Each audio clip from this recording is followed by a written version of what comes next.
We're going to try to get the mayor of New London on the phone. Mayor, are you there? Yes, I'm Okay. here. I can hear you. All right, Mayor, thank you. Tell me what's going on up in New London right now. I understand you're having winds in that community around 45, 50 miles an hour right about now. Yes, we are seeing some gusts at that point beginning to strike us.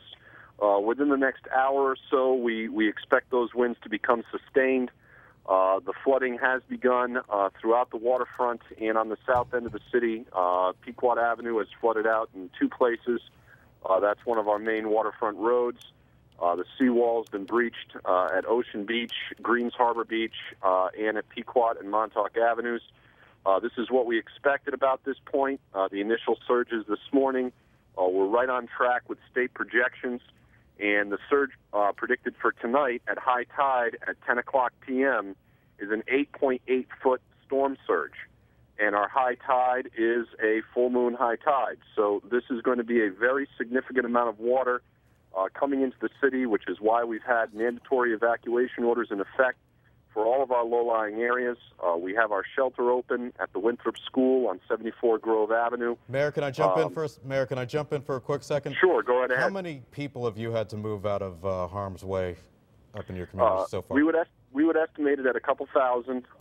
It's hard to get an exact number because we do it by flood zone and street, not by number of people. But we've evacuated all of our Category 1, 2, and 3 slosh zones under our FEMA map.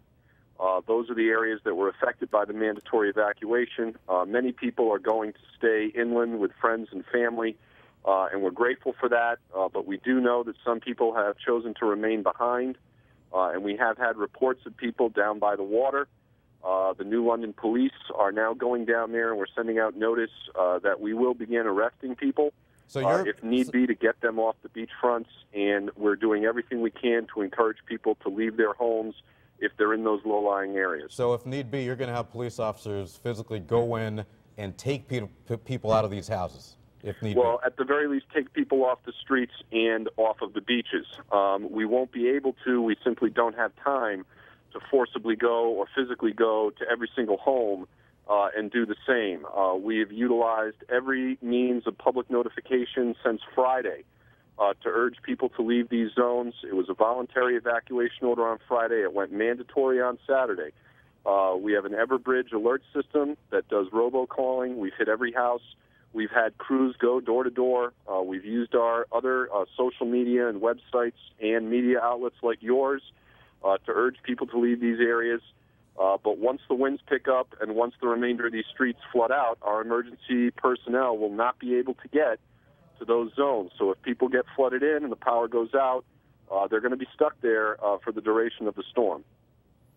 That is a real challenge always for firefighters and emergency personnel because they are trained to save lives. Absolutely. That's the number one thing that they live for, to do, is go in there and help people. How difficult is it dealing with firefighters that want to go in and really get to those people that are in harm's way?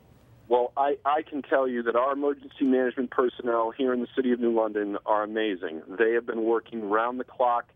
We've had our emergency operations center open full-time since yesterday, and all of us are staying here. We're all sleeping here. We got cots. Nobody's going home. This is all hands on deck. We are treating this as a worst-case scenario, as we've been instructed to by the state, and we are going to work right up until the last minute. We've been putting out sandbags. We've been testing our city pumps, clearing drains.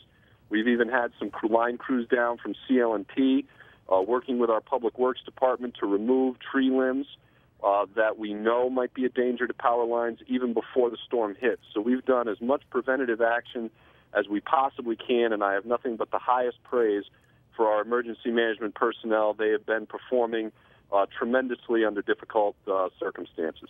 All right, Mayor Finizio, we appreciate the time on this very difficult day in your community and all communities across Connecticut. We wish you, you and your people the best as we move forward. Thank you. Well, thank you very much. Thanks for helping us get the word out, and we hope everyone will be safe. All right. Thanks, Mayor Finizio.